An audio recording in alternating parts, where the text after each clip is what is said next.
delighted to welcome today's panel discussion and all of our panelists. And I'm going to start from the far end in just asking people to introduce themselves and to say perhaps a couple of words about your biggest concern regarding air quality in the UK. So at the far end of our panel, we've got Hilda, who is joining us, Hilda Palmer, joining us from TUCAN, Trade Unions for Clean Air, Trade Union Clean Air Network, isn't it, Hilda?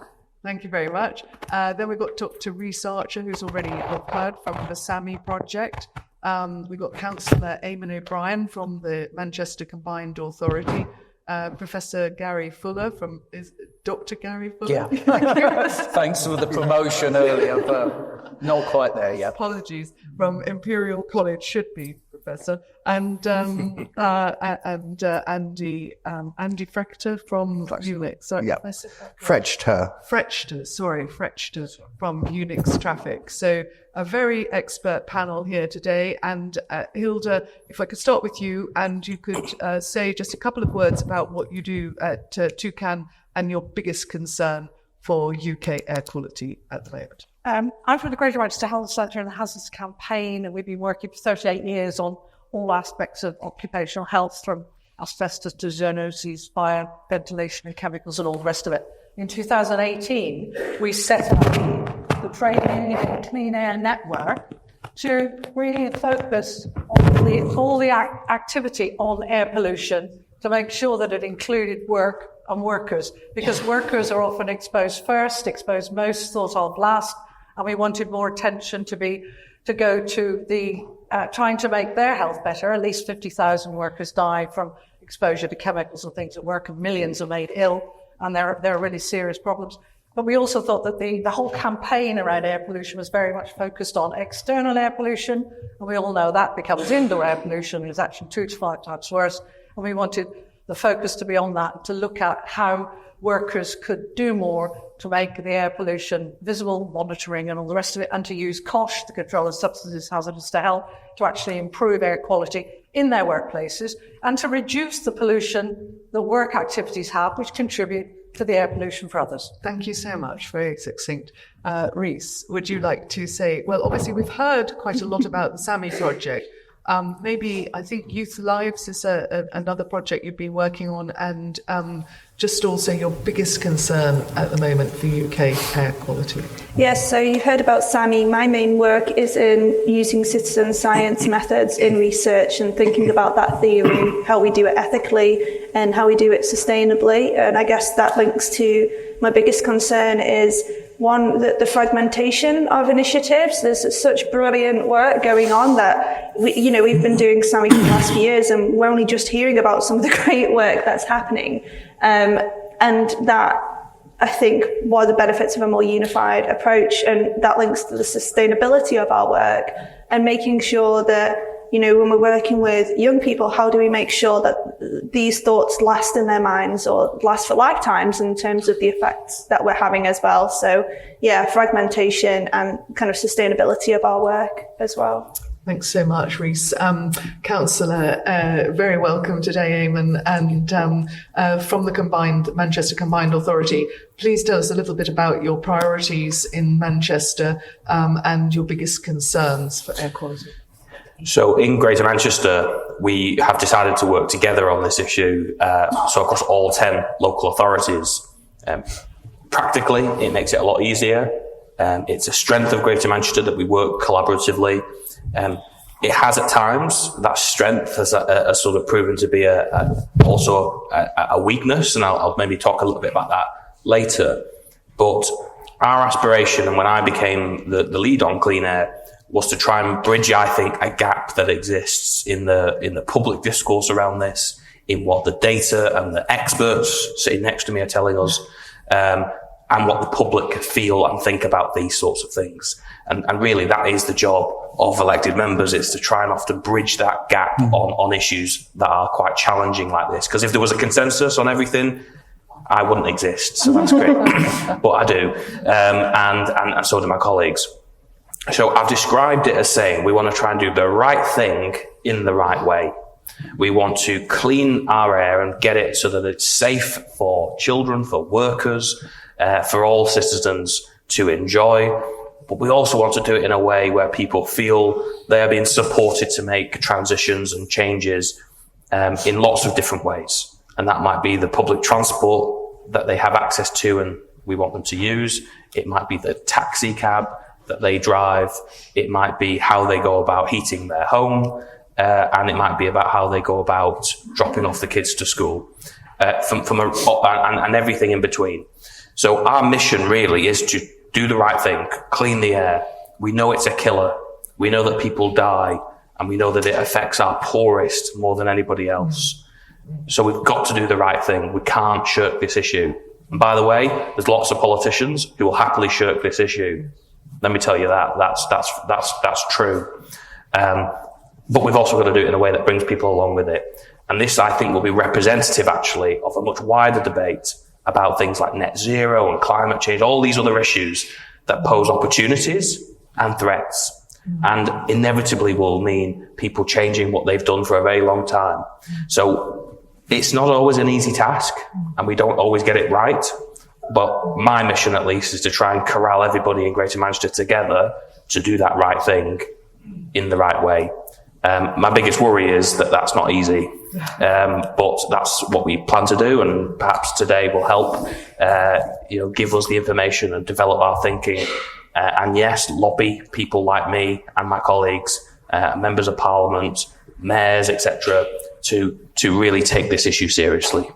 Thanks so much. Thank you, Eamon. Gary, obviously another colleague from Imperial College. We heard from a colleague of yours earlier and the SAMHE project. You're involved more in the public health side or the health side. Would you like to tell us a little bit about your work and your biggest concerns for air quality, in particular, how it affects our health? Thanks, Beverley. Hello, everyone. I'm Gary Fuller from Imperial College, London. You'll have seen our new logo earlier. So I've spent about 30 years mainly measuring air pollution in London, working with Andrew, who was speaking earlier, and working with Roy, who will be speaking later on. And really what I spent that time doing was measuring air pollution, trying to understand how it's changing, why it's changing, and how it's affecting our health. In the last couple of years, I've undergone a bit of a transition where I'm doing less of my own science and more representing and supporting other people's science. I'm one of 3 Clean Air champions for the Clean Air Strategic Priorities Fund. This is £42.5 million of research that's come from government, from the Met Office, from research councils. And we have about 40 projects that are looking at different aspects of indoor air pollution, outdoor air pollution from traffic, and also the way air pollution affects our health.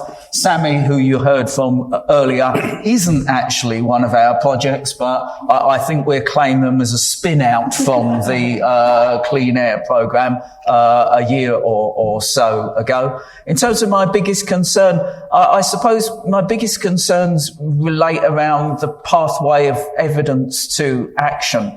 Air pollution is a really persistent problem, and although there have been some improvements, the more we learn about it, the more we learn that it's having greater impact. So it's almost, I think it was Ali Lewis that said this, there's a problem that seems to be getting worse as it's getting better. As the air pollution's getting better, the problem seems to be getting worse. And there is a real problem between the amount of evidence we have and the amount of action we're taking, like very much, in the type of thing that Eamon's saying. So if you go and search air pollution, air quality and health, there's about 61,000 peer-reviewed papers out there. Half of those, give or take, have been done in the last decade.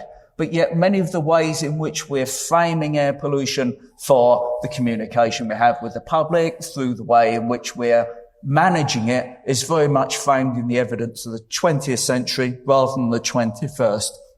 So my biggest concern is that we're missing opportunities to do something so much better for public health, and all of the public health impacts that Beverley talked about in her opening remarks at the start, we're missing so many opportunities to be able to intervene to do something a lot better. Thank you very much. Very thought-provoking. So, Andy, Yunex traffic, you're very much at the sharp end. So could you tell us a bit about what your company does? I can indeed. So Yunex traffic, many of you might know it from its older name of Siemens Mobility. It changed a couple of years ago. We have two strings to our bow, really. Firstly, we provide probably the majority of traffic signals into the UK, and the solutions that sit behind that. So that nowadays those traffic signals are way, or can be used in a much smarter way than they used to be, to aid traffic flow. And then the other side is the enforcement cameras. So we provide, the ULEZ cameras, into London, probably the majority of the civil enforcement cameras for bus lane enforcement, the cameras into Manchester as well. My biggest concern is that there's so much negative press around the cameras. You only need to read the Daily Mail, which is bad enough in itself, to see some of the articles around. They've even given them a nickname for Blade Runners. And it makes a great video on TikTok and all those kind of things. And the actual message of why those cameras have been put in place is quite often lost or ignored. And the focus is very much on the negative element around them. Well, thank you all very much for your biggest concerns. So I'd like to ask you, what do you see as the opportunity? What should we be doing? We had a fantastic case study this morning about Bradford and the implementation of their CAS. Many areas have sort of held off doing the CAS route, going the CAS route. What do we see as the biggest areas where we could actually really make immediate differences? So I'm going to go the reverse way this time. So back to you, Andy. I think the one thing I've learned from putting these systems in the last few years is that there is no one size fits all. Every city is different. Every town is different. They have different considerations around why there are traffic issues at certain areas. And I think what's really important for these places is get the data, start with the data, understand the issue you're trying to solve, get as much data as you can around where there's an issue, when there's an issue, and implement whatever solution best fits. And it might not necessarily be a clean air zone. And the variance in clean air zones is immense from London, which is all of it, to Newcastle, which is pretty much just one street. And to not go into these things with a preconceived conception of what it's going to cost you or what you're going to have to implement, because it very well could be a completely different solution. Right. Well, that's interesting. So follow the data and be flexible around the implementation of solution. Was interesting listening to Bradford that I thought it was quite interesting when Andrew said, being a Yorkshire authority, they would implement it as long as it made a revenue. It was a surplus, so it was interesting that it was making a surplus. Gary, what would you agree with that approach Andy's just outlined in terms of what are the opportunities for action? I think the first thing is to move away from thinking that air pollution is all about traffic. And I think, if you look back for the 1950s and why do we still have problems today? And I would say it's because we've always framed air pollution too narrowly in terms of a single source. So we tackled smoke from fires in the 1950s. We didn't tackle the sulfur. That led to the acid rain problems of the 70s and 80s. So we tackled emissions from industry. And if you look at a lot of the literature from the 1980s, there's people there trying to point out the problems from traffic. And these are just being really ignored in this consensus and being ignored by policymakers. And we have the same issues today. So much we frame air pollution as being a traffic problem. And yes, it is. There is lots of important things to be done there. But there are so many other opportunities to take action and so many other sources. If we're going to meet WHO guidelines for PM And I mean, look, Europe's charging away on far tighter limit values than we have in the UK. If they're going to meet them, they're going to have to take action on a lot wider things.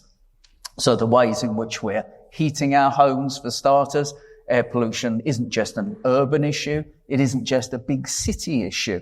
It's an issue in towns and villages up and down the country. We've got sources like agriculture, the ammonia that comes from there. There's so much more to be done and so many other opportunities. If we frame our lens and look at the potential places for action and improvement, we could do so much more. Thanks very much. Thank you. And Eamon, in terms of Manchester, can you talk to us a little bit about the latest thinking in Manchester around, CAS or no CAS? And, do you agree with Andy's approach? It's a sort of horses for courses approach. So I think that's right, and we can speak as a combined a collection of councils that have looked at a CAS and have looked at an alternative to it, and we've been tested against that in various different ways. And I think that's right. It's ultimately what fits your place, how quickly it can be achieved, how can you use fairly limited resources to have the biggest impact. So our opportunity, certainly in Greater Manchester, is to embrace our B network aspiration, which is our public transport system. We are the first place in the country to bring our buses back under public control. Now in London, they've had that for they've never not had that. So we are the first to sort of bring it back under public control. But very much we want that London-style transport system, which at its heart will be ran under clean energy production. So our Metrolink is already powered by renewable energy. Our buses, which are key to our clean air plan, will be zero emission buses by the end of the decade. That's the Mayor's aspiration on this. And our clean air plan, as an alternative to a clean air zone, uses the vast majority of the money we've already been allocated towards purchasing new electric buses, electrifying the depots to make sure we can get the infrastructure behind it, and cleaning up our taxis as well. So this is a huge opportunity for us actually to do the right thing, which is clean the air, but do it in such a way that we're actually investing in our own future. We're investing in the alternatives to transport. Now, Gary's right. It's not just about vehicles and traffic. It's back in the day, Salford, if you've ever heard the song Dirty Old Town, it was written about Salford and parts of Manchester, which were blackened by smoke. Part of me wishes the clean air challenges of today were as visible as that.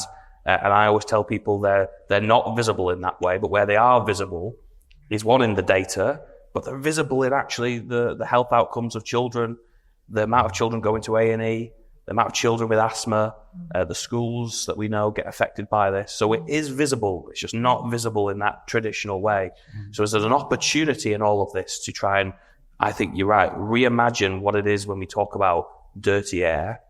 And I think actually the reality is if we talked about it in a different way, if we could get people to think about it in a different way, they would be much more willing to go along with the solutions to it. If this was dirty water coming out of your tap, I think we would have resolved this by now, is the simple thing, but we haven't. So there's an opportunity to try and rethink a little bit about how we have the conversation as well. Thank you, Eamon. I'm interested in having zero emissions buses by the end of the decade. What kind of, obviously that's tailpipe emissions because there'll still be the non-exhaust emissions.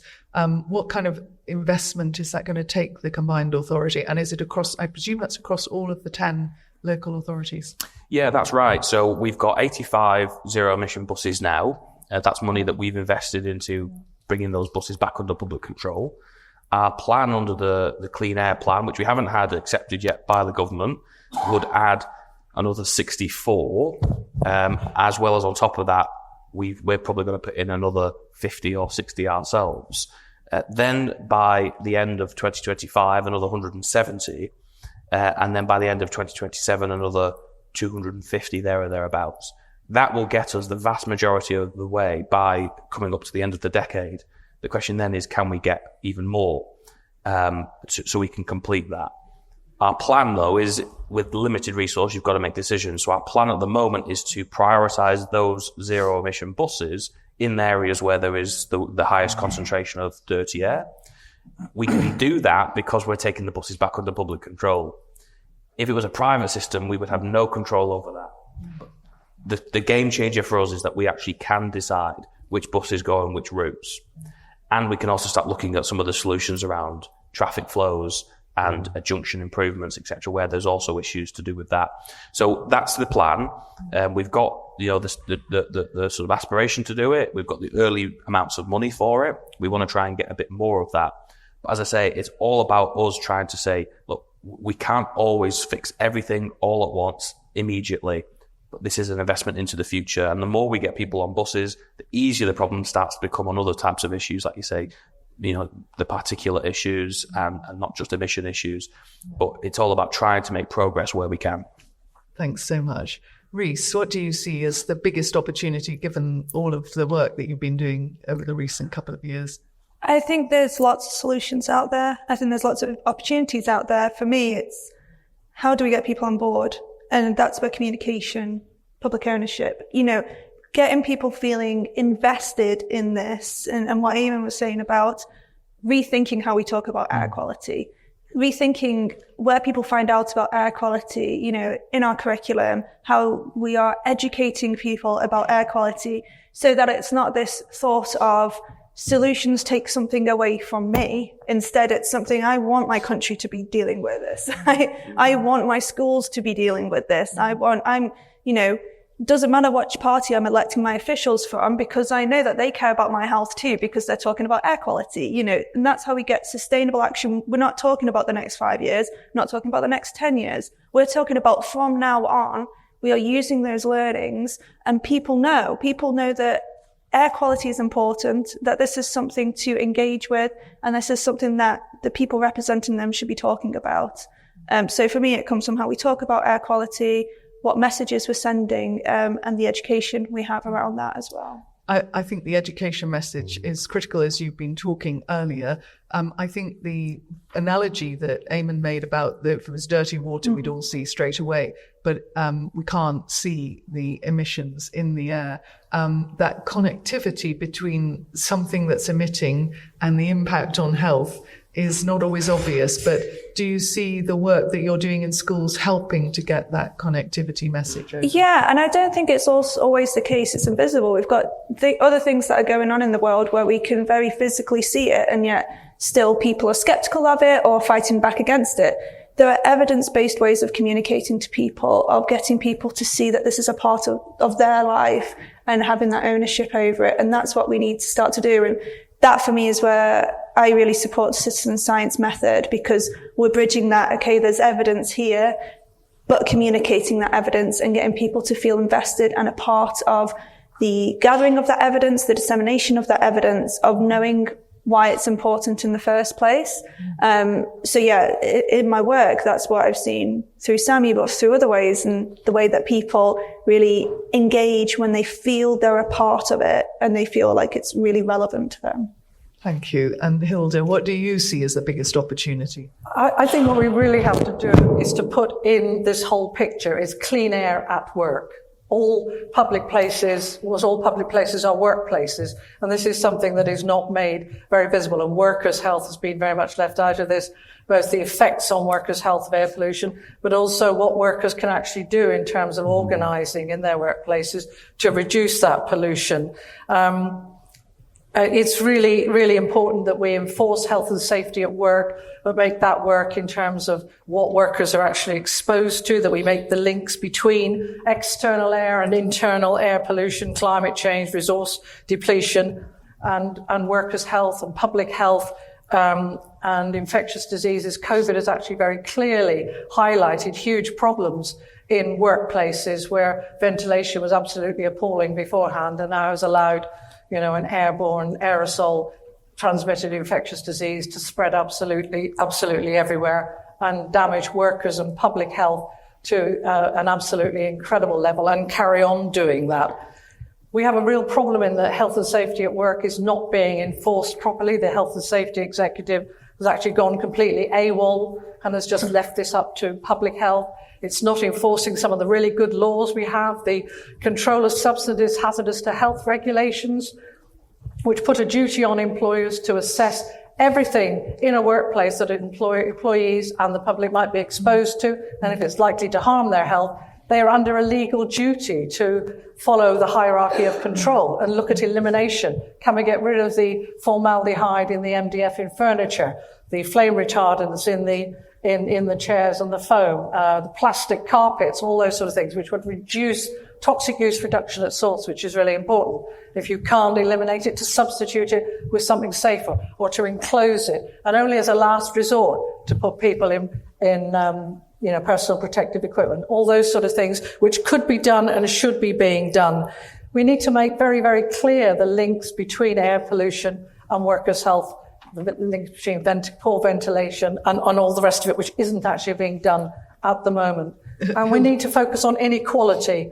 This is really about inequality. The lower you're paid, the more likely you are to live in a badly polluted area, your kids to go to school in bad pollution, for you to go to work and work in bad pollution. We have to focus on inequality and justice. Thank you, Hilda. Gary wants to come in. Yeah, I think there's some marvellous points being raised by everyone along here. I think in terms of workers, there is some real issues of people whose workplace is the outdoors. Yes. So how is that, how are those exposures controlled?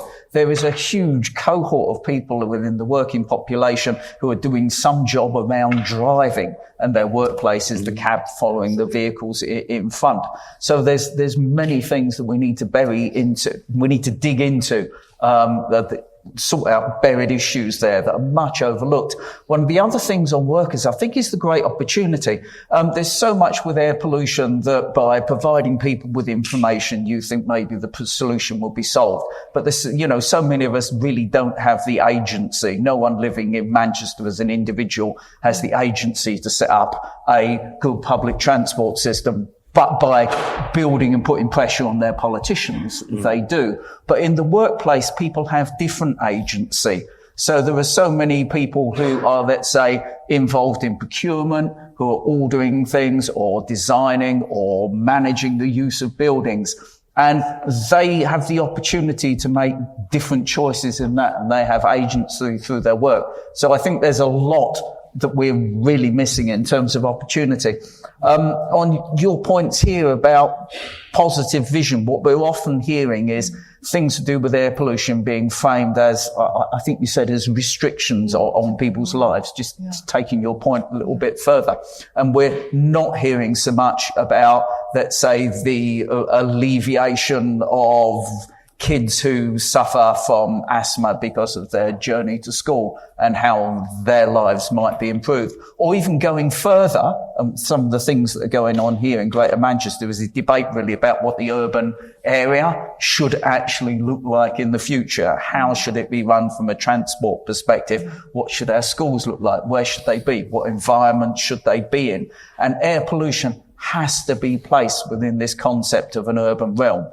And we have to be helping people against this blizzard of mis and disinformation to be able to see that something positive can come through intervention. And that's where I think we have to look a lot to our political leaders to lead part of that conversation. Thank you, Gary. I completely agree, because if the connectivity was so clear, why would anybody think that they're being restricted in a freedom that they have? It surely must be that the vision is so clear and that the health links are so clear, so obvious, that actually you're not being restricted. And in fact, it would be remiss of any politician to argue to the contrary. And I do think that that is our duty as politicians, to get that messaging very clearly across. I was going to ask, what legislation would you all like to see in light of this connectivity? But actually, Hilda makes the point that we've already got lots of legislation that's not being properly enforced. So given that, what do we see? Is it better enforcement, more funding of our enforcement agencies? What is the missing gap? And I'll come to you first, Eamon, as the politician on the platform. Why is it that we're not seeing the COSH and other regulations properly implemented, as Hilda explained? So I think that first point is correct, which is there is probably enough legislation for us to deal with. You can always go further, faster, of course you can. And, the World Health Organization show that actually, that, they've set, increasingly ambitious targets, acknowledging actually they're not setting them to be workable, but they're setting them to stretch people and challenge them. And that absolutely should be a rallying call for us. But it does come down to capacity. It comes down to the capacity to enforce and to educate. And my view is, and I'm a champion of devolution, you can only really do that on a local level. We are, councils and combined authorities, we are the people who have the relationships with, the transport companies, the bus companies, the schools, our residents. And we're going to be really on that front line of this. And unless we can back up the lofty aspirations with sometimes the stick of enforcement, we will struggle to do that. And we've had additional obligations on us to deal with, in particular, PM 2.5. And the obligation on us to actually intervene in that space. I mean, we don't have the people to go around knocking on people's doors and telling them they can't be doing this, telling them they can't be doing that. It's a very tricky thing for us to deal with. So if we're going to be serious about this from a legislation perspective, we've got to be serious about the capacity to respond to it. Public health are already incredibly stretched. Our enforcement teams are already incredibly stretched. So we'll do what we can. And now, we've already been running an educational campaign about domestic burning, for instance. And I think that's an important one because not everyone does realize the risks around that. So that's been a real focus of ours. It was the primary focus of our Clean Air Day this time around. So we are doing what we can to educate.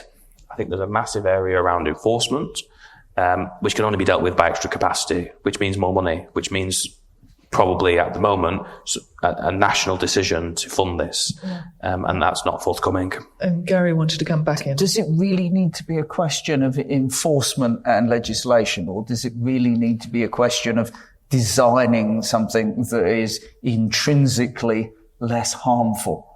So you could design a transport system in a city that involved a lot more walking, cycling, active travel, public transportation to fit in the gaps where active travel can't reach everyone or reach every destination. And then we would have to worry less about enforcing things and fining people for doing things. Like Vision Zero, if you've come across this in the road transport arena, it says when you're designing a road junction, you shouldn't necessarily be putting in speed cameras to stop people speeding. You just designed the road so that the natural speed and behaviour of the drivers is one that lends towards being safe. And I think we too much readily go towards concepts of enforcement of things, and it doesn't really play to a positive vision. Okay, thanks for that, Gary. Couple of comments down this end then. So design can go some of the way, but can it go all the way? Hilda, very briefly, please, if you could come back.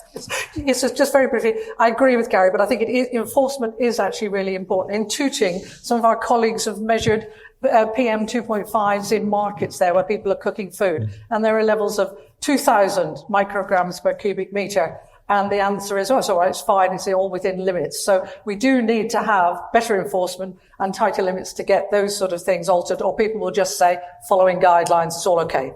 Thank you. Rhys, what are your thoughts? Yeah, and I think it's about who we're enforcing. So is it just the public who are using our roads, or actually is it the people who are in charge of making spaces safe? Like who do those enforcements affect, and how do we design that? And I think it's also about attitudes, and not just doing educational campaigns, but actually working to change attitudes, which is very different from just sending a message out there. If we think about traffic lights, They are restrictive in nature. You have to stop when you're on your way somewhere, but nobody will challenge having traffic lights outside of a school because they can see definitely how they make children safe.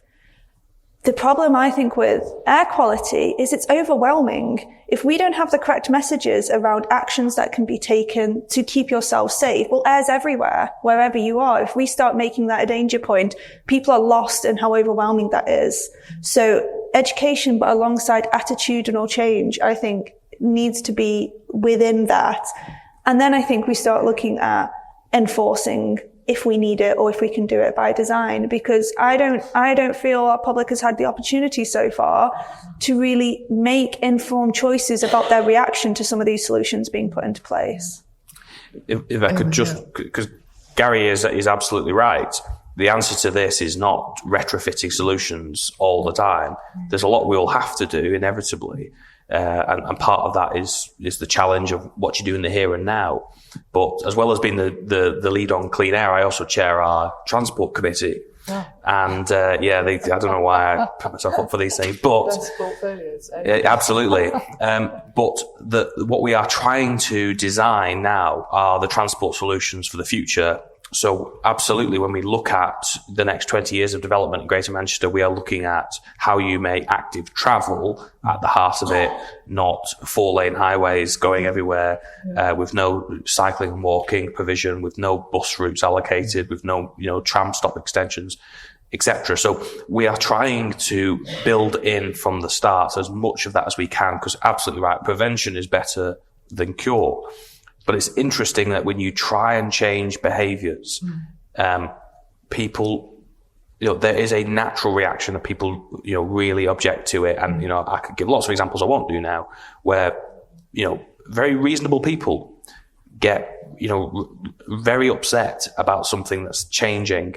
And, I think you're right. Just communicating something, social media campaign or whatever, is not the same as really changing attitudes. It's not the same about sitting people down and trying to come to a consensus. In honesty, that's been the difficult thing we found in Greater Manchester. That when we've proposed things in the past, it's become, very heightened, very confrontational about, you're trying to do something that's going to hurt me or my business. And it's a threat. We fail to convince a lot of people about that. It's very challenging, isn't it? Especially for the traders in the city centre. If you sort of say we're going to have a traffic-free Saturday, or Paris, for example, has traffic-free weekends apparently, and lots of cities across Europe.